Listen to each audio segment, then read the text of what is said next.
तो आज बात करते हैं किसी मैट्रिक्स के इन्वर्स की।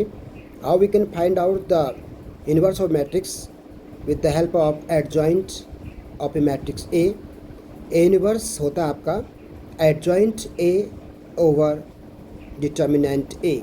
तो शुरू करते हैं किसी मैट्रिक्स का इन्वर्स निकालना। वीडियो में ये बात करेंगे कि किसी गिवन मैट्रिक्स का आप इन्वर्स कैसे निकालोगे, उसका व्युत्क्रम कैसे निकालेंगे। तो बने रहिए, आप देखते रहिए क्वेश्चन। तो दी गई मैट्रिक्स है ये आपकी एनसीईआरटी बुक क्लास 12th का जो है 4.4 एक्सरसाइज का जो क्वेश्चन नंबर 7 है। तो एक अलग से क्वेश्चन है, अगर इस क्वेश्चन को आप बढ़िया तरीके से समझ जाएंगे तो आप किसी भी दी गई मैट्रिक्स का इन्वर्स निकाल सकते हैं। तो देखिए कैसे करेंगे।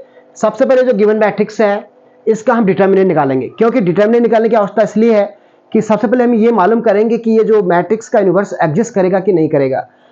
अगर इसका डिटर्मिनेंट आपका नॉन जीरो आता है, मींस ये अगर ये मैट्रिक्स नॉन सिंगुलर होती है, ठीक है, मींस ये व्युत्क्रमणीय अगर आप भी होता है, ये नॉन सिंगुलर अगर मैट्रिक्स होती है, मींस इसका डिटर्मिनेंट अगर नॉट जीरो आता है, तो कहने का मतलब कि इसका इन्वर्स एग्जिस्ट करेगा, अस्तित्व होगा इसका इन्वर्स, इसका जो व्युत्क्रम है उसका एग्जिस्टेंस होगा, उसका अस्तित्व होगा। तो हम निकालते हैं सीधे पहले इसका डिटर्मिनेंट। तो डिटर्मिनेंट ए होगा आपका, देखिए डिटर्मिनेंट ए ऐसे लिखा जाएगा, this is equal to determinant A is equal to 1 into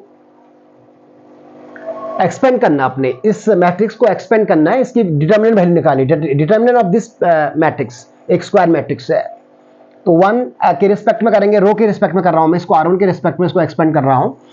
तो आपका हो जाएगा ये 1 इंटू दिस कैंसिल हो गया, तो 5 टू जा 10, 10 माइनस 0 ये गया आपका, ये गया, तो 10 माइनस 0 माइनस 2 इंटू ये गया, ये गया, तो ये और ये फर्स्ट कॉलम और इसके रिस्पेक्ट में फर्स्ट रो और सेकेंड कॉलम, तो आपका 5 0 0 और ये 0, तो ये बचा 0 प्लस 3 इंटू ये आपका हो गया 0 माइनस 0, ये भी 0 आया।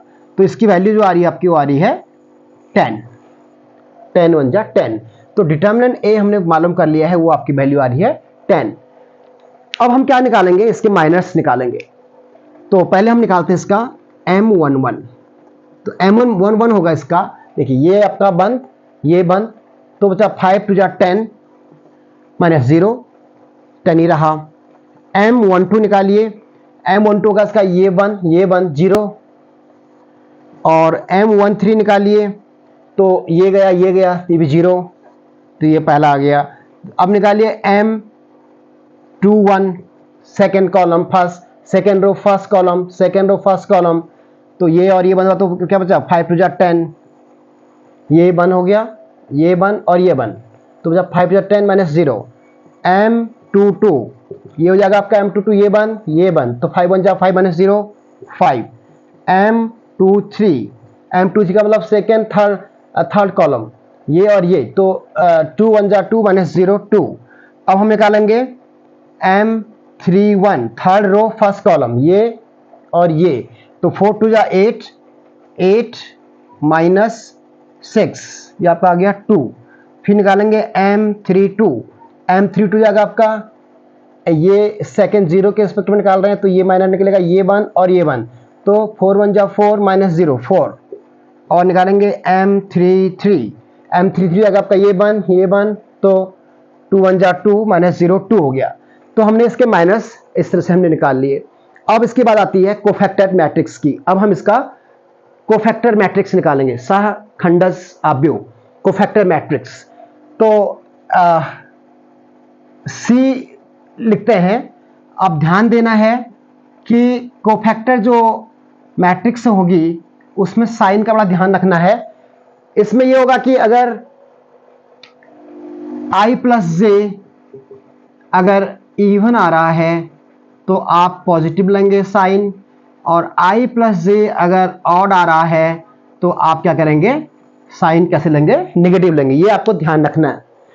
आप देखिए M11 का 1 + 1 2, तो 10 आ रहा है, पॉजिटिव रहेगा, तो पहला एलिमेंट आपका रहेगा 10।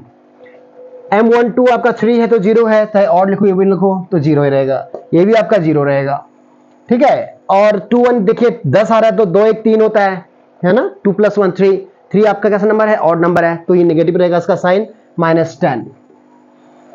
ये 5 है, ये इवन है तो 5 ही रहेगा, ये ऑड है तो नेगेटिव हो जाएगा, ये आपका इवन है तो पॉजिटिव रहेगा, ये आपका ऑड है तो नेगेटिव हो जाएगा, ये आपका इवन है तो ये पॉजिटिव रहेगा। तो आपने इस प्रकार से क्या निकाल दिया यहाँ पर कोफैक्टर, जो कोफैक्टर मैट्रिक्स है सहखंडज आप भी आपने यहाँ पर निकाल ली है। अब कोफैक्टर मैट्रिक्स निकालने के बाद हमें निकालना पड़ता है इसका एडजॉइंट, ध्यान देना है। Adjoint of A, adjoint of A होगा आपका transpose of cofactor matrix C. C का जो सी जो मैट्रिक्स आपकी आई है इसका ट्रांसपोज कर दीजिए। ट्रांसपोज का मतलब रो को कॉलम में या फिर कॉलम को रो में कर दीजिए। तो ये हो जाएगा आपका,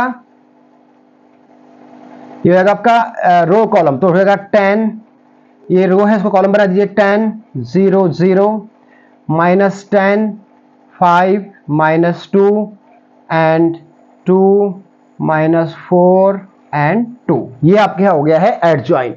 अब हम जानते हैं ए इनवर्स। ए इनवर्स होता है आपका adjoint of A upon determinant A. This is determinant value आपकी 10 आई है तो आपका हो जाएगा 1/10 और एडजॉइंट आपका निकाला हुआ है 10 -10 2 0 0 5 -4 0 -2 and 2, that is A inverse. तो इस प्रकार से हमने ए इनवर्स मैट्रिक्स, इस मैट्रिक्स ए का जो इनवर्स है, जो व्युत्क्रम है आप वो निकाला है 1/10 और ये आप देख सकते हैं किस प्रकार से हमने इसका इनवर्स निकाला।